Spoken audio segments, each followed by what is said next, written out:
Hi, today we are going to talk about 16 ways you can expand your network as a network marketer. Now, as I go through these 16 ways, I want to make sure that I'm clear in communicating that you are not supposed to use all 16 ways. In fact, your head would explode. This would not be good. You'd be really, it'd be bad. Too much, way too much. What I really believe, though, and I think this is different than so many network marketer trainers, is that you are the one who needs to choose how you connect with people. And here's why.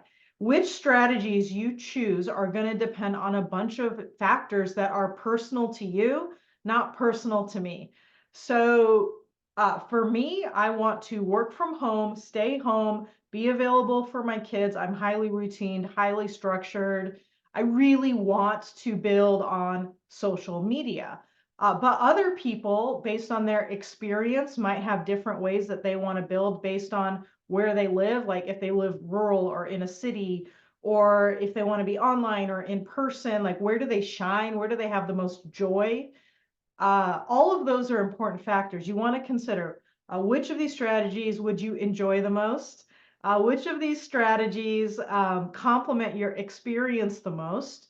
And which of these would work logistically for your life? These factors are really important and they're personal. And so I'm going to list 8 online ways and 8 offline in-person ways. And the ways that are going to work the best are the ones that you are going to be most consistent with. Some of these are easier than others. Some of these are harder than others or take more effort. However, you will be able to see what the payoff could be, and I'm sure you're going to gravitate towards a few of them. My recommendation is have 3 lead sources. Number 1, referrals and having someone host on your behalf. Those are, to me, non-negotiables. You got to take 1 customer and turn them into 3 customers. Second is going to be some sort of business collaboration. And third is going to be just whatever you choose. One more point before I go into the 16 different ways is when you are expanding your network, your number 1 objective is to keep expanding your network. So your mindset as you go into expanding your network is I'm meeting people to meet more people, not I'm meeting you in order to sell you something, because that's going to come across in the way that you interact with everybody. It's going to put a lot of pressure on you. It's going to put pressure on them. And it's going to take all the fun out of meeting new people. And I'm guessing if you chose network marketing as a career or as a side hustle, that you genuinely enjoy meeting with people and you do not want to take the fun out of it. So here are some strategies. We'll start with online. Number 1 is your personal social media profile. This is the hub. This is where every contact you meet is going to end up funneling through here, and you'll be able to get to know them better, connect with them, and invite them. Number 2 is called the simple connector strategy. And this is where you invite others, maybe that are customers on your team or contacts, to share what it is that you're doing on their social media. Strategy number 3 is online networking groups. These are like business networking groups that are designed to connect people. So you can look for online networking groups. Number 4, other people's interest groups. So for example, I am in a local community that is hosted by someone else just for our neighborhood. That is a place where I can network with people. Number 5, cross collaboration with influencers, where you might do a piece of content with them for their page, and they would do a piece of content for your page. So it'd be like cross promotion. That would expand your network. You can also do partnerships with business owners or influencers where they're actually a part of your team and they have integrated your product line or services into their business. Strategy number 7 for online is creating your own interest group. So let's say you just love sewing or quilting or something, and you live in Washington. You could be like Washington sewing group for women and create an interest group. And as the admin, you're able to form connections with everybody. Now you may be thinking, but what does that have to do with my business? Networking doesn't always have to do with your business. In network marketing, most of your target audiences are relatively broad. And as long as you have something in common with people, you're able to build relationships. Now, if you want to have something closer to the products that you sell, that's totally fine too, as long as it is a genuine interest group, not like come and learn about these supplements. That's not going to work as well for the networking side. It might work for conversion, but not necessarily for expanding your contacts. And then strategy number 8 is what I call the daily show. There's this quote by Russell Brunson that says, if you had basically a show, podcast, YouTube, etc., where you posted every single day for 3 years, you would never hurt for money again. And I think that he is right. That requires commitment and dedication and promoting those channels, of course, but that is also another way to expand your network.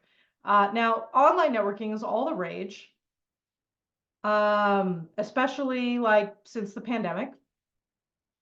And I think it's promoted as this like holy grail of like, and you can do it all online. Isn't that amazing? Except you might be the kind of person who really enjoys seeing people face to face. There is certainly an isolation problem in our world right now.